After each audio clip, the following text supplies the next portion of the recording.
আমাদের লক্ষ্য আমরা দেখতে পাচ্ছি না। পৌর কর্মচারীরা যারা অবসরপ্রাপ্ত তারা পেনশন পাচ্ছেন না, তাদের কোর্টে যেতে হচ্ছে। যারা ক্যাজুয়াল কর্মচারী তাদের 26 দিনের কাজ ভুলে যান, 12 দিনের কাজ, 10 দিনের কাজ পাচ্ছেন না। নিকাশি ব্যবস্থা ভেঙে গেছে।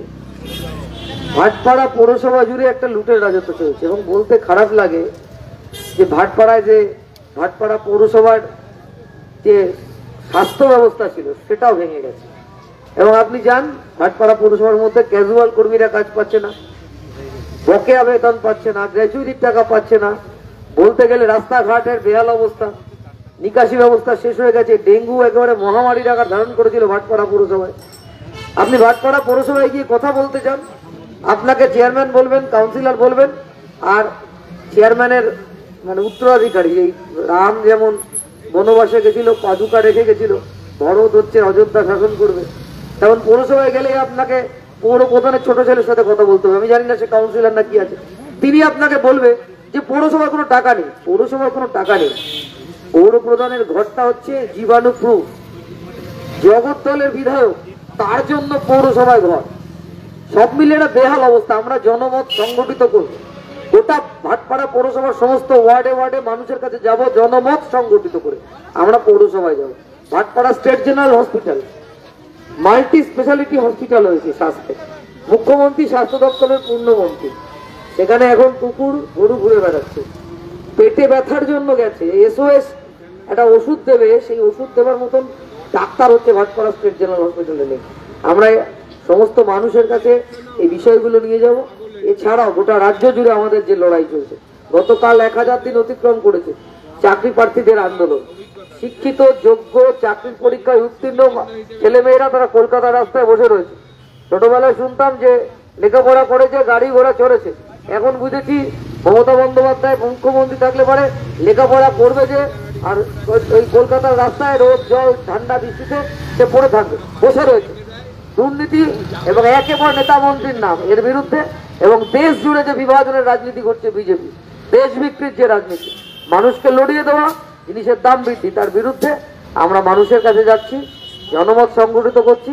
আশা রাখি এই অঞ্চলের সাধারণ মানুষ আমাদের এই জাঠাতে আমাদের সঙ্গে পথ হাঁটবেন, আমাদের সমর্থন করবেন, সহযোগিতা করবেন।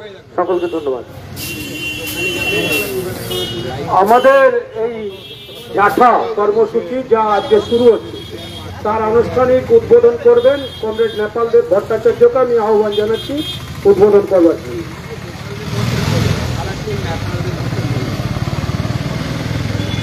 দেশের বর্তমান যা পরিস্থিতি, তার মধ্যে থেকে ভাটপাড়া তো বাদ নয়, তার প্রভাব ভাটপাড়াতেও আছে।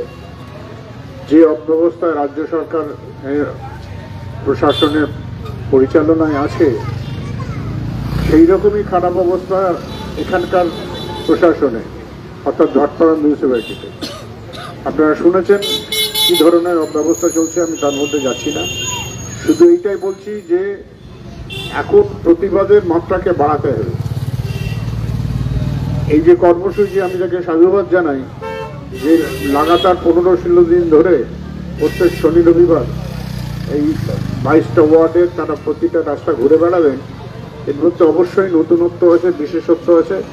এর মধ্য দিয়ে মানুষের মধ্যে এই বার্তা পৌঁছবে এবং ধীরে ধীরে আমরা যে আগামী দিনে বৃহত্তর লড়াইয়ের কথা ভাবছি তার প্রস্তুতিতে এই ছোট জাঠা চলবে এবং ফেব্রুয়ারি মাসের এই জাঠা চলবে।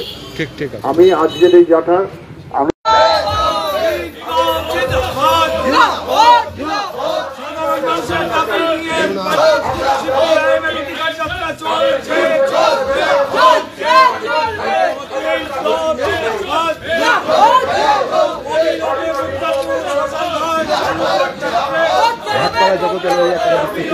থেকে অধিকার যাত্রা আয়োজিত হচ্ছে। উপস্থিত রয়েছেন সিআইটিএম নেত্রী গার্গী চট্টোপাধ্যায়, রয়েছেন সিপিআইএম নেতা নেপালদেব ভট্টাচার্য সহ একাধিক সিপিআইএম নেতৃত্ব।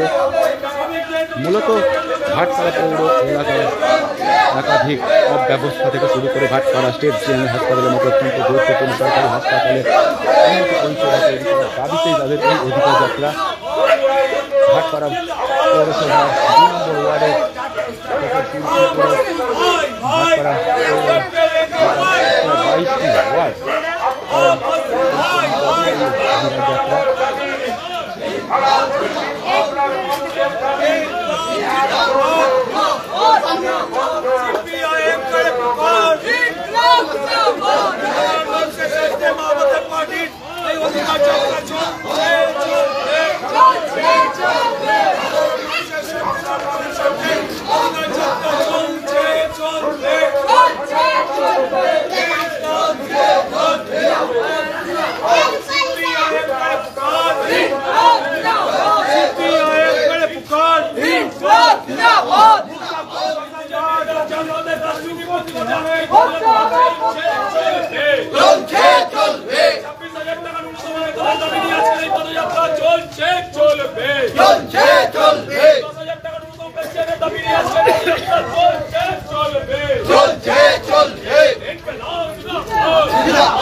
রাজ্যের বিরুদ্ধে আজকে এই পদযাত্রা চলছে চলবে। এই বিজেপির দেশভাগের নীতির বিরুদ্ধে আজকের এই পদযাত্রা চলছে চলবে। ইনকলাব জিন্দাবাদ, লাল ঝান্ডা করে পুকার, সিপিআইএম করে পুকার। এই তৃণমূলের নয় রাজ্যের বিরুদ্ধে আজকে এই পদযাত্রা চলছে চলবে। এই বিজেপির দেশভাগের নীতির বিরুদ্ধে আজকে এই পদযাত্রা চলছে চলবে। 26,000 টাকার বেতনের দাবিতে আজকে এই পদযাত্রা চলছে চলবে।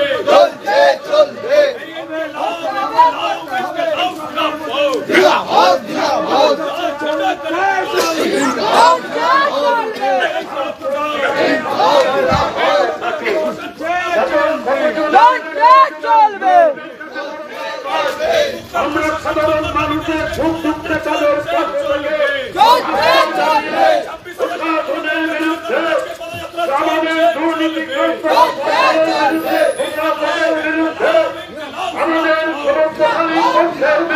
সকলকে জানাই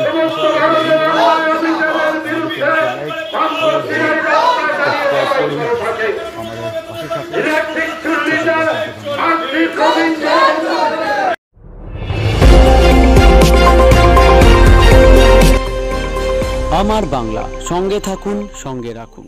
আমার বাংলা।